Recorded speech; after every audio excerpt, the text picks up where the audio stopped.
Ever wish you had like a cheat sheet for life? Yeah. Like a guidebook for navigating all the ups and downs, the good days and the bad. Oh, absolutely.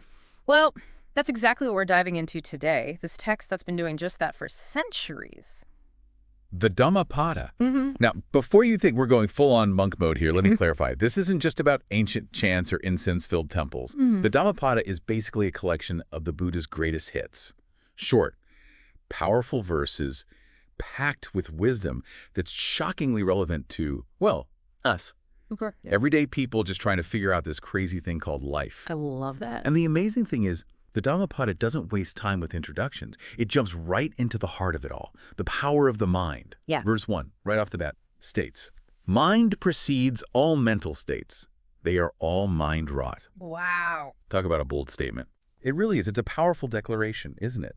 And incredibly insightful even after thousands of years. This idea that our thoughts aren't just these fleeting things, but the very architects of our reality. It's echoed in everything from modern psychology to the self-help movement. It's like the Buddha was a mindfulness guru way ahead of his time. Absolutely. Yeah. He was emphasizing the power of mindset long before we had terms like neuroplasticity.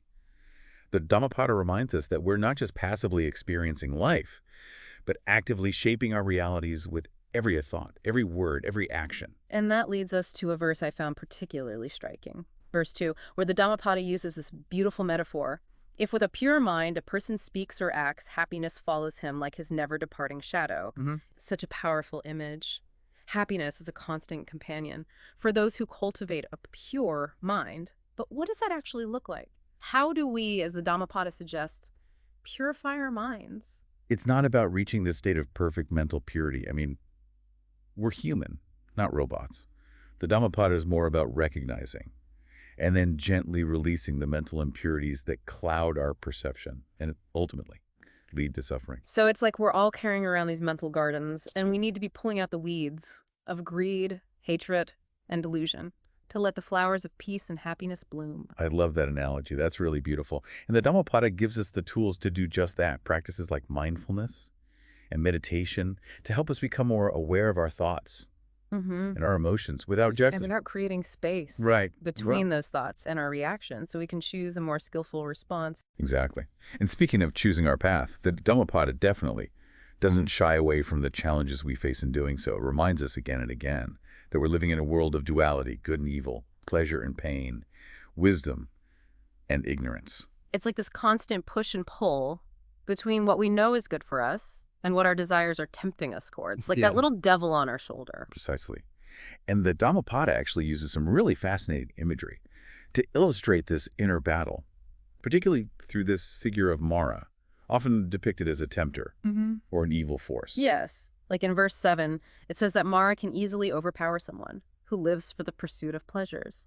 That's kind of intense. Yes, This idea of being overtaken by our desires. it is intense. But even when it's dealing with these difficult themes, there's also this sense of hope woven into the Dhammapada's message. Like if you look at verse 8, it says that Mara is powerless against someone who cultivates mindfulness. It's reassuring, like a whisper in the middle of the storm, Mhm. reminding us that we have the power to choose how we respond to those temptations, to those Maras, within us and around us. That's a great way to put it. Mara isn't just some external boogeyman, but more of a powerful metaphor for all those internal and external forces that can lead us astray. Those cravings that just hijack our better judgment, the societal pressures that make us question our values, even just those days when we feel tempted to make choices that, deep down, we know aren't truly serving us. So how do we fight back against those internal Maras? The Dhammapada talks a lot about cultivating a pure mind. Does that mean we all need to give everything up and go be monks in the mountains? That's a question a lot of people have, this idea of seeking wisdom and peace through isolation. But the Dhammapada doesn't necessarily advocate for a life of solitude. Which brings us to verse 61.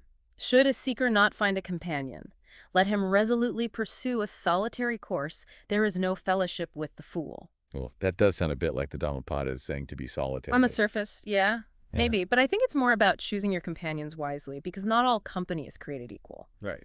Surrounding yourself with people who uplift you and support your journey, whether it's friends, family, mentors, or even just the books you read and the content you consume. That can make all the difference. It's about being mindful of creating a supportive ecosystem for our minds, just like we would for a garden. We Yeah. wouldn't intentionally plant weeds in our gardens. So why allow negative influences to plant themselves in our minds? Exactly. It's such a powerful practice Yeah. to consciously choose who and what you allow to influence you. And that brings us to another core idea in the Dhammapada, this idea of self. It's something we kind of take for granted, don't we? Wait, what do you This get? feeling of me, like a solid, unchanging entity. But the Dhammapada, it challenges us to look a little deeper. It really does. Like in verse 153, the Buddha asks this really thought-provoking question: who is the builder of this house of life? Like he's prompting us to investigate what is at the very core of our identity. It's a question that people have been asking for centuries in all these different traditions. Who are we really underneath all of it? Our experiences, our beliefs, everything we've been taught. It's a really profound question, and the Dhammapada's answer it might surprise some people. This really radical concept of non-self, or anatta, which essentially says, this fixed, unchanging self that we cling to is actually an illusion. Okay, so no more me, myself, and I. That's a tough one to wrap your head around. It is a profound shift. But it's not about denying that we have individual experiences Yeah. or that we should be emotionless robots. It's more about recognizing the impermanent, ever-changing nature of our being. We're like rivers, constantly flowing, shaped by the terrain, but never quite the same from one moment to the next. There's that quote, you can never step in the same river twice because it's not the same river and you're not the same man. Exactly. It's like that. It really is. And clinging to this rigid sense of self, this illusion of permanence, the Dhammapada suggests that this is a major source of suffering. When we can let go of that clinging, when we can embrace the flow of life, that's where we can find real peace, real liberation. But if we're talking about no self, how does that work with this other idea in the Dhammapada, the idea of taking responsibility for our actions, like in verse 160, where it says, one truly is the protector of oneself. With oneself fully controlled, one gains a mastery that is hard to gain. So how do we reconcile these seemingly opposite ideas if there's no self?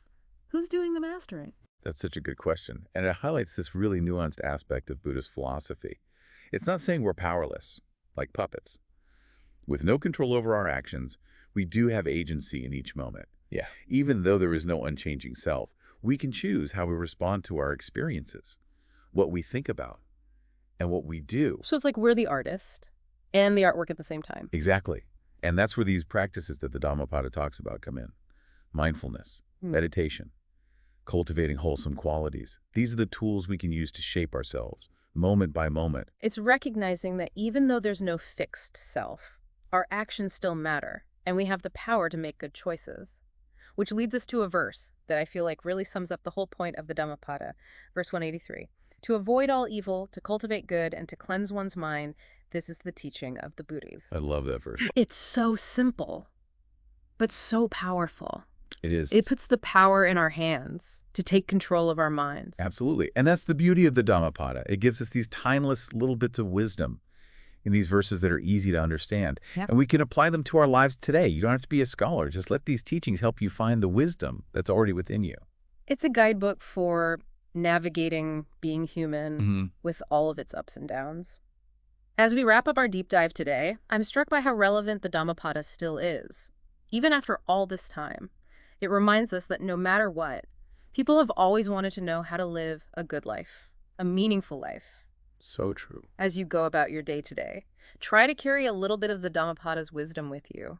Remember that the mind is so powerful. What kind of reality are you creating with your thoughts and actions? Until next time, keep on driving deep.